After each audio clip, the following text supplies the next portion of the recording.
Sumatera Barat, Timur ada.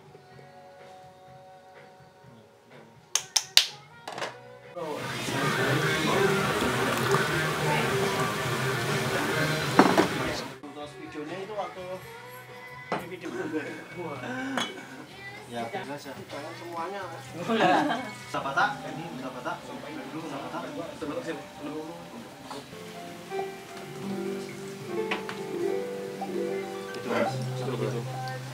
Beda ya? Kopi itu buah. Iya, kopi itu buah, iya buah. Jadi ya enak rasanya buah, ya buah. Buah itu banyak rasanya itu. Itu. Menarik dari kopi. Waduh, banyak sebenarnya.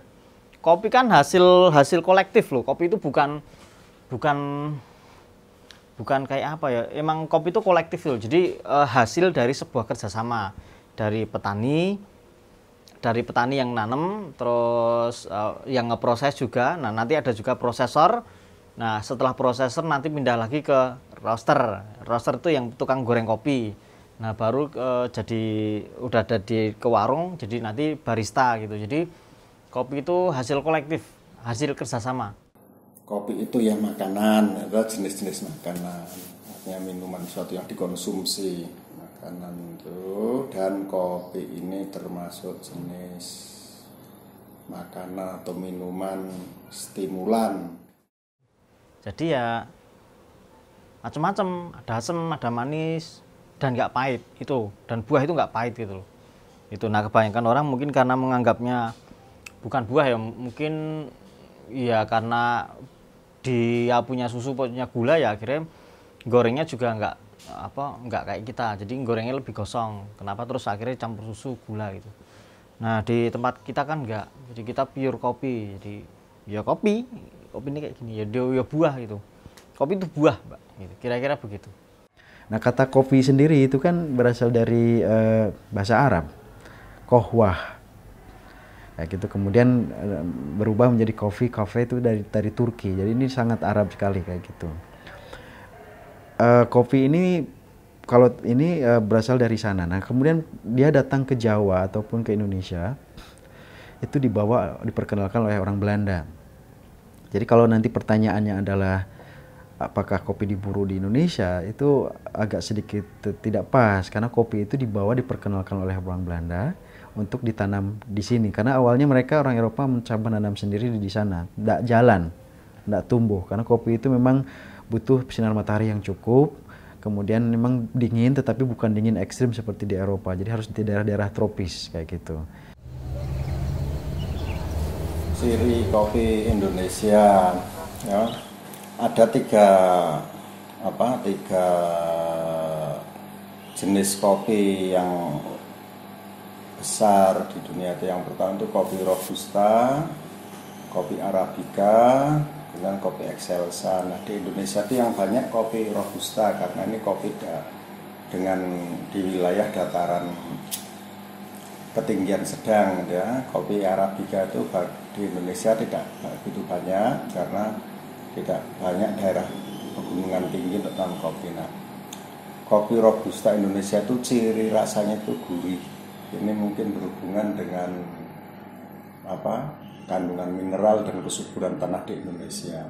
Selain gurih, kopi Arabica dan kopi Excelsa Indonesia juga terkenal rasanya asam, karena dua jenis pohon kopi ini sangat jenis pohonnya itu kuat menangkap sensitif terhadap keasaman tanah.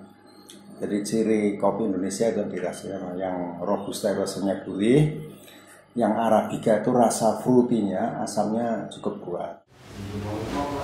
Kopi itu pertama kali ditemukan atau berasal dari Afrika, sekitar daerah Ethiopia kayak gitu. Kemudian daerah Afrika Utara kayak gitu. Kemudian kopi ini dibawa oleh para pedagang Arab yang waktu itu memang berdekatan ya. Afrika Utara itu kan dekat dengan Arab, oleh para pedagang Yaman, dan kemudian baru berkembang pesat di daerah-daerah tersebut, sehingga kan nanti kita mengenal salah satu kopi paling terkenal di dunia itu namanya kopi Arabica. Nah, itu kan menunjukkan kalau kopi itu berasal dari sana. kopi di Indonesia ini memiliki rasa yang khas sendiri-sendiri gitu, beda-beda. Ini hubungannya dengan kandungan mineral tanah dan ketinggian di wilayah tempat kopi dibudidayakan. Tanah yang subur biasanya kopinya lebih enak daripada tanah yang kurang subur.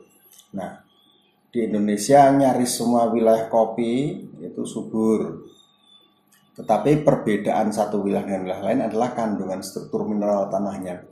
Jadi nanti ada tanah wilayah kopi, kebun kopi yang kopinya itu gurih, agak asin, ada yang mungkin tanahnya mengandung banyak garam, gurih dan segar. Fruity juga ada karena mungkin tanahnya mengandung asam yang lebih tinggi daripada tempat yang lain.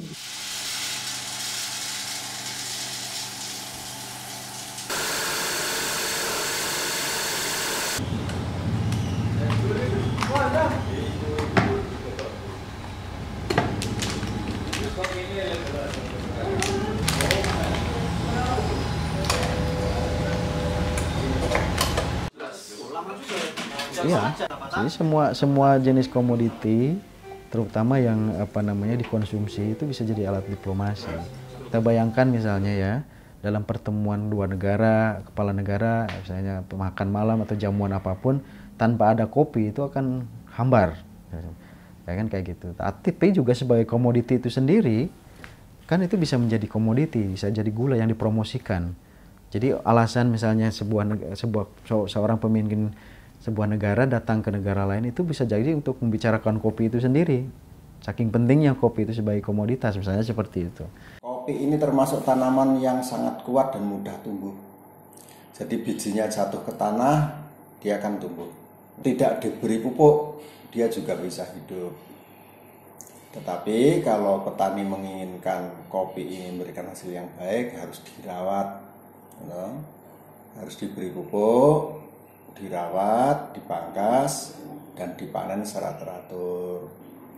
Caranya adalah satu, pemupukan supaya pohonnya mendapatkan input makanan. Yang kedua, supaya input makanannya itu tidak habis untuk pertumbuhan pohon, maka secara rutin pohon harus dipangkas, dibersihkan, cabang-cabang baru dibersihkan, sehingga sebagian besar makanan itu bisa disalurkan untuk pembungaan dan buah. Kan kopi kan ada macam-macam, ada specialty sama industri. Kalau specialty ya skupnya kecil gitu loh, kecil. Jadi cuma warungnya kecil-kecil gitu, atau enggak petani ini jelas asal-usulnya gitu. Tapi kalau industri ya jatuhnya kopi-kopi jadi kopi instan, kopi-kopi yang kayak di pasaran gitu. Ya beda, rasanya beda.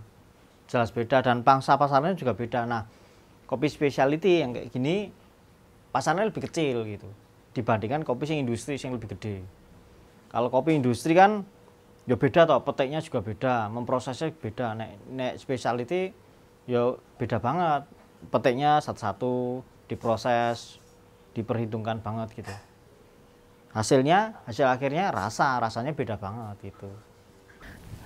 Jadi kopi sudah menjadi bagian dari budaya konsumsi sehari-hari bagi masyarakat di banyak dunia, tidak hanya pada level sehari-hari dalam kehidupan sehari-hari, tapi juga pada level-level misalnya upacara-upacara atau jamuan-jamuan resmi kayak gitu sudah menjadi ini. Jadi dalam hal itu maka budaya minum kopi dan kopi sendiri itu sudah menjadi bagian dari diplomasi, bagian dari pertukaran budaya, dari pertukaran ide dan seterusnya dan seterusnya. Apakah dari duit yang banyak di kafe itu petani sudah diuntungkan, petani dan keuntungan? Secara langsung ya tidak. Ya. Secara langsung tidak. Tapi secara tidak langsung ketika orang Indonesia punya warung kopi sendiri, punya kafe sendiri, ada proses-proses peningkatan putaran ekonomi, roda ekonomi ya, yang berlangsung di dalam negeri. Dulu tradisi kolonial Indonesia itu hanya menjual produk mentah seperti ini ke luar negeri. Harganya Rp25.000 per kilogram, duitnya selesai.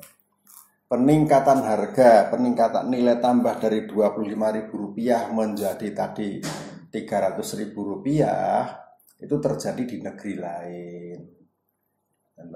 Uangnya dipakai oleh penduduk di negeri lain. Tetapi kalau sekarang orang Indonesia mau mengolah kopi sendiri, mau membuat kopi sendiri, membuat warung kopi sendiri, nilai tambah dari Rp25.000 menjadi Rp300.000 ini terjadi di Indonesia dan uangnya didistribusikan di antara warga negara Indonesia. Efek kemakmurannya seperti itu.